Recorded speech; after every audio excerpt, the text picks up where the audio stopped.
Hello, જય શ્રી કૃષ્ણ. આજે બનાવશું અવાકાડા પરોઠા. અવાકાડાના અદ્ભુત ફાયદા છે અને આ અવાકાડાના પરોઠા એકદમ હેલ્ધી અને ટેસ્ટી બને છે. આ એક પીસ અવાકાડો લીધો છે અને આ મોટી સાઈઝનો છે. વજનના હિસાબે જોઈએ તો 700 ગ્રામ વેઇટ છે. અવાકાડાની ગોટલી કાઢી લેશું અને તેનો પલ્પ આપણે લઈ લેશું. અવાકાડાનો પલ્પ એકદમ સ્મૂથ અને બટર જેવો હોય છે અને આનો સ્વાદ ખાટો, મીઠો, ગળ્યો, તીખો હોતો નથી. આનો સ્વાદ બટર જેવો જ હોય છે. અવાકાડાના ચોકી જાય તેવા ફાયદા છે અને આના ફાયદા જાણવા હોય તો મેં બધા ફાયદા અવાકાડા ટોસ્ટ સેન્ડવિચમાં જણાવ્યા છે. તે ઉપર આપેલા આઈ બટનમાં ક્લિક કરી અને તમે જાણી શકો છો.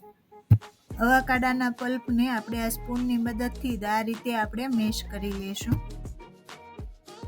જો બની ગયો ને એકદમ સ્મૂથ બટર જેવો. હવે આપણે આમાં ઝીણો ઘઉંનો લોટ આવે તે 1.5 કપ એડ કરીશું.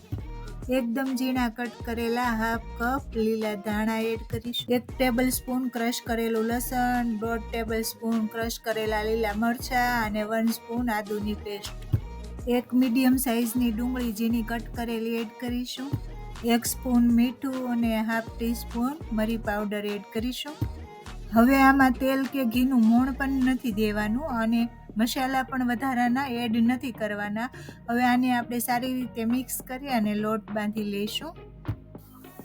આ લોટ બાંધવામાં પાણીની પણ નહીં જરૂર પડે. અવાકાડાના પલ્પથી જ લોટ બંધાઈ જશે. મિક્સ કરતા જશું અને મસળી અને એકદમ પરફેક્ટ લોટ તૈયાર થઈ જશે. અવાકાડા અને લોટને મિક્સ કરી અને મસળી અને આપણે તૈયાર કર્યું છે. પણ આમાં થોડી 2 સ્પૂન જેવી પાણીની જરૂર પડશે. ક્યારેક અવાકાડામાંથી પાણી વધારે છૂટતું હોય છે એટલે પાણીની જરૂર નથી પડતી, પણ આમાં આપણે 2 સ્પૂન પાણી એડ કરીશું અને પરફેક્ટ આપણે જોઈ તેવો લોટ તૈયાર થઈ જશે.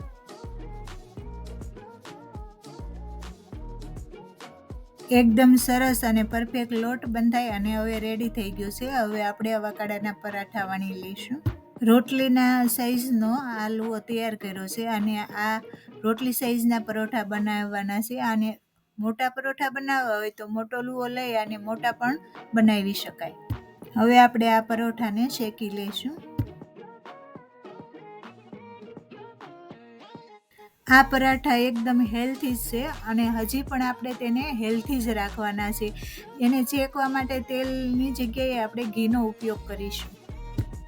વજન ઉતારવામાં ડાયટમાં આ પરાઠા ખાઈ શકાય. આમાં તેલનો પણ ઉપયોગ નથી કર્યો અને ઘી પણ નહીં લેવાનું.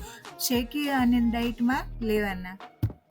આ રીતે એક પછી એક અવાકાડા પરોઠા તૈયાર કરી લઈશું.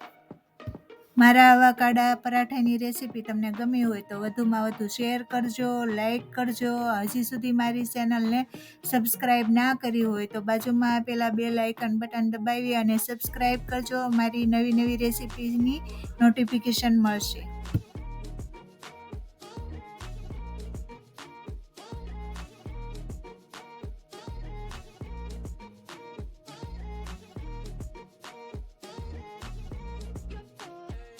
હવે બધા અવાકાડા પરાઠા તૈયાર. જો એકદમ સોફ્ટ કેવા સરસ અવાકાડા પરાઠા બન્યા છે. આની રેસીપી ગમી હોય તો વધુમાં વધુ શેર કરજો, લાઈક કરજો, કોમેન્ટ કરજો. જય શ્રી કૃષ્ણ.